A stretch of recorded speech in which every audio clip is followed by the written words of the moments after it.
Siema, z tej strony Seba, witam wszystkich bardzo serdecznie w kolejnym filmie na kanale, witam was z kolejnymi ciekawymi informacjami. Jak wiecie, eksperymentalna beta 1.50 ruszyła już i w ETS-ie i w ATS-ie. Gracze wyszukują wiele ciekawych rzeczy, jak ukryte drogi, jakieś ciekawostki na znakach, czy jakieś tam inne aspekty. Niektórzy bawią się głębiej, na przykład w plikach gry. Pewne rzeczy znaleziono, później do nich przejdę, ale zauważono też jedną bardzo ciekawą sprawę. Jak wiecie, prace nad DirectXem 12 trwają już od pewnego czasu, końca tych prac niby nie widać, ale możliwe, że to za niedługo nadejdzie. Co prawda możliwe, że jeszcze nie w tej wersji, ale może w 1.51 bądź w 52 już będzie opcja uruchomienia tego API. Skąd to wiadomo? Jak sobie wejdziecie do dokumentów przy ETS-ie i znajdziecie plik config.cfg, trzeba go po prostu otworzyć za pomocą odpowiedniego programu, ja już użyję tutaj Visuala, i jak znajdziecie taką tutaj linijkę jak USET R Device, tutaj mamy określone API, na którym uruchamia się ETS w tym przypadku, no i domyślnie jest tutaj DirectX 11. Ja sobie to zmienię na 12 i zapiszę sobie ten plik. No i wydawałoby się, że no co mi to w takim razie da? Kiedyś to robiono i odpalało się po prostu na 11. Teraz jednak jak odpalimy sobie normalnie gierkę, to zobaczycie jak to wygląda. Jak widzicie, jestem już w grze i przy użyciu odpowiedniego programu, który mówi mi, na jakim API jest uruchomiona gra, w tym przypadku informuje mnie ten program o tym, że gra została uruchomiona na DirectX 12. I domyślnie byłoby tu 11, że DirectX 11, natomiast faktycznie tutaj uruchomiła się cała gra na 12. Oprócz tego programu jeszcze normalnie tam w plikach, w vlogach jest informacja o tym, że to faktycznie uruchomiło się na 12. To zostało nawet potwierdzone przez speców z forum. Także faktycznie jest tutaj DirectX 12 ukryte w formie najwidoczniej jakichś takich testów. No i przede wszystkim ja tutaj zaznaczam, że należy traktować tą informację jako ciekawostkę.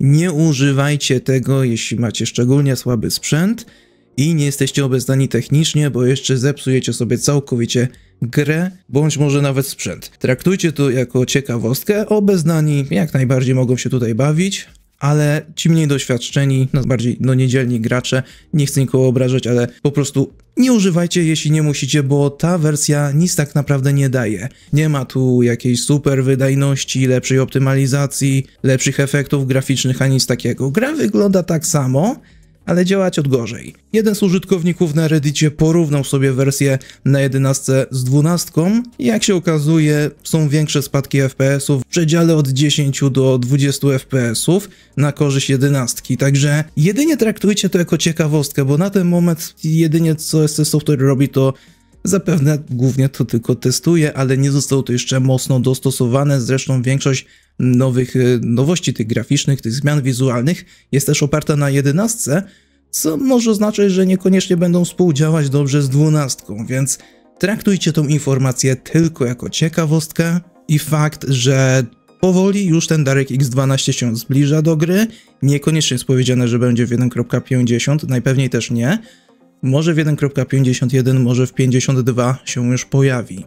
W każdym razie coś się z nim faktycznie dzieje, ale teraz jedynie w jego aspekcie warto zwrócić uwagę, że po prostu jest tutaj i odpala się gra na nim, ale to nie znaczy, że jest lepiej.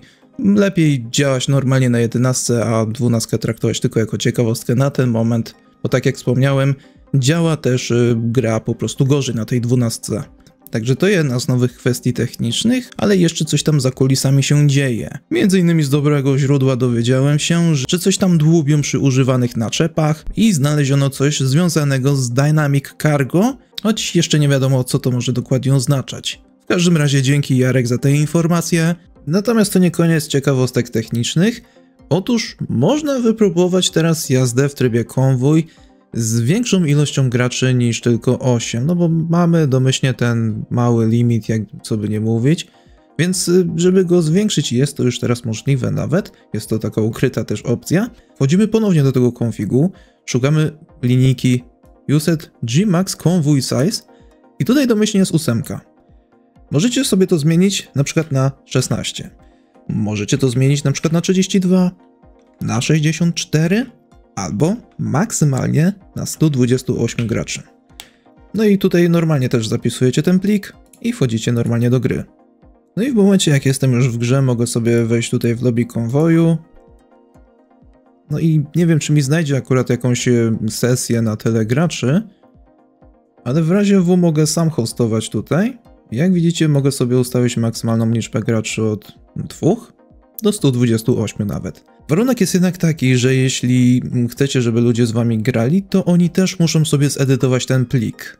Także jeśli po prostu chcecie grać w taką ilość osób, musicie po prostu zedytować ten plik i wtedy powinniście widzieć te serwery. Ja na ten moment żadnego na razie na tyle nie widzę, ale tutaj wam wkleję jeden screen z forum jednego z użytkowników, który właśnie to testowo pokazał. No i też jak widzicie tutaj mogę sobie ustawić to na 128 graczy. Także może ta funkcja potem też wejdzie normalnie do gry, zobaczymy, ewentualnie po prostu jest to testowane. Już widziałem, że jeden z większych twórców testował nawet taki konwój na tyle graczy. Dajcie znać, czy może też chcecie, żeby zrobić taki konwój, choć nie wiem, czy mój internet by wytrzymał. A w razie W ja sobie już tą wersję tutaj DirectXa na 11 już wcześniej zmieniłem. No i po prostu w kwestiach technicznych co nieco się dzieje i pewnie będzie się jeszcze działo, bo te prace będą jeszcze trochę trwały. Natomiast w drugiej części materiału standardowa informacja o kolejnym stanie do ATS-a, tym razem Nebraska i sieć drogowa. Także możecie zobaczyć sobie, jakie niektóre drogi oczywiście tutaj znajdziemy. W najnowszym poście jest software zaznacza, że szczególnie znajdziemy tutaj i na pewno będziemy używać drogi Interstate 80, która jest najdłuższą autostradą międzystanową w Nebrasce.